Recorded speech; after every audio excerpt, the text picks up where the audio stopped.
नमस्कार साथियों, अभी तक आप सुन रहे थे चाणक्य नीति का 12वां अध्याय। अब हम बढ़ते हैं 13वें अध्याय की ओर। तो चलिए आरंभ करते हैं। 13वें अध्याय की शुरुआत में श्री चाणक्य कहते हैं कि उत्तम कार्य करते हुए एक पल का जीवन भी श्रेष्ठ है, परंतु दोनों लोकों में दुष्कर्म करते हुए हजारों साल का जीना भी श्रेष्ठ नहीं है। आगे समझाते हैं कि बीते हुए का शोक नहीं करना चाहिए और भविष्य में जो कुछ होने वाला है उसकी कभी चिंता नहीं करना चाहिए। आए हुए समय को देखकर ही विद्वान लोग किसी भी कार्य में लगते हैं। इस प्रकार बुद्धिमान व्यक्ति वही है जो वर्तमान के संबंध में ही सोच विचार कर कार्य करते हैं, अर्थात जो वर्तमान में जीते हैं, भूत और भविष्य की चिंता नहीं करते हैं। उत्तम स्वभाव से ही देवता, सज्जन और पिता संतुष्ट होते हैं। बंधु बांधव खान पान से और श्रेष्ठ वार्तालाप से पंडित अर्थात विद्वान प्रसन्न होते हैं। मनुष्य को अपने मृदुल स्वभाव को बनाए रखना चाहिए। आचार्य चाणक्य ने प्रस्तुत श्लोक में समझाया है कि जो व्यक्ति जैसे प्रसन्न हो उसे वैसे ही प्रसन्न करना चाहिए। आगे कहते हैं कि बड़ों के स्वभाव विचित्र होते हैं। वे लक्ष्मी की तृष्णा के समान उनके प्राप्त होने पर उनके भार से और भी अधिक नम्र हो जाते हैं। भाव यह है कि जो महान है वे धन के महत्व को कुछ नहीं समझते। उनका स्नेह स्वभाव धन से भी अधिक ऊंचा होता है। आगे बहुत ही अच्छी बात समझाई है जिसे हर इंसान को समझना चाहिए। आज की जिंदगी में कई लोग किसी व्यक्ति से लगाव लगा लेते हैं। श्री चाणक्य कहते हैं कि जिसे किसी से लगाव है वह उतना ही भयभीत होता है।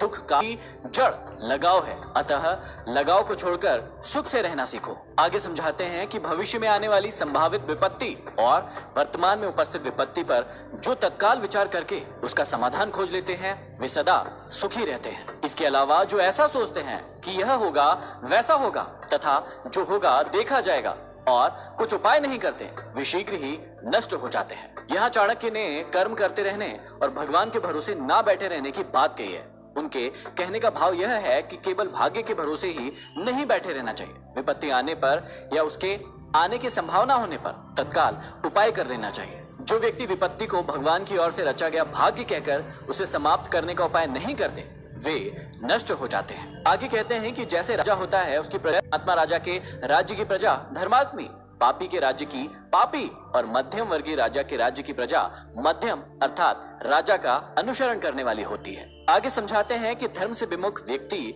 जीवित भी मृतक के समान होता है, परंतु धर्म के आचरण करने वाले व्यक्ति चिरंजीवी होते हैं। धर्म, अर्थ, काम और मोक्ष इन चारों का संबंध इस लोक और परलोक दोनों से है। मनुष्य को अपना जीवन सार्थक करने के लिए इनमें से किसी एक को अवश्य ही पाना चाहिए। आगे बहुत ही अच्छी बात समझाते हैं कि नीच मनुष्य दूसरों की यशस्वी अग्नि की तेजी से जलते रहते हैं और उस स्थान पर ना पहुंचने के कारण उनकी निंदा करते रहते हैं। दूसरों की निंदा सदैव दुष्ट व्यक्ति ही किया करते हैं। वे दूसरों के यश को देखकर सदैव ईर्ष्या में जलते रहते हैं। आगे समझाते हैं कि मन को विषयहीन अर्थात युक्त करके ही मोक्ष की प्राप्ति हो सकती है, क्योंकि मन में विषय वासनाओं के आगमन के कारण ही मनुष्य मोह माया के जाल में आसक्त होकर रह जाता है। अतः हर मनुष्य को मन को जीतने का प्रयत्न करना चाहिए। चाणक्य कहते हैं कि मन की इच्छा के अनुसार सारे सुख किसको मिलते हैं, अर्थात किसी को नहीं मिलते। इससे यह सिद्ध होता है कि देव बस में सब कुछ है, अतः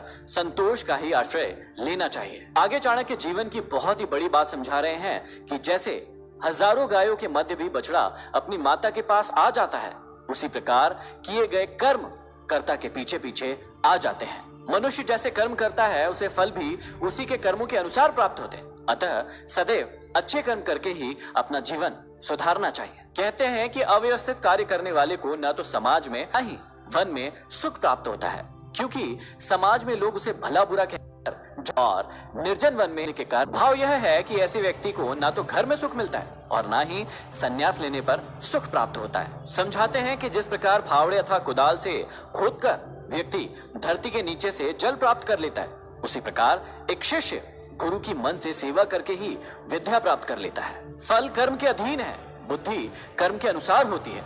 तब भी बुद्धिमान लोग और महान लोग सोच विचार करके ही कोई कार्य करते हैं। किसी भी कार्य को करने से पूर्व अच्छी प्रकार से सोच समझ लेना चाहिए, तभी कार्य अच्छे से होते हैं। आगे समझाते हैं कि अपनी स्त्री, भोजन और धन इन तीनों में संतोष करना चाहिए और विद्या पढ़ने, जप करने और दान देने इन तीनों में कभी भी संतोष नहीं करना चाहिए। बड़े लोगों के सम्मुख कितनी भी विपत्तियां क्यों ना आ जाए, वे अपने लक्ष्य से कभी भी विचलित नहीं होते। जो सोच लेते हैं उसे करके ही रखते हैं। वे कभी अपनी मान्यताओं, अपने सिद्धांतों, अपने आदर्शों और अपने उद्देश्य से कभी भी पीछे नहीं हटते। आप भी अपने उद्देश्यों से कभी पीछे मत हटिए। यह समाप्ति होती है 13वें अध्याय की। अब हम बढ़ते हैं 14वें अध्याय की ओर।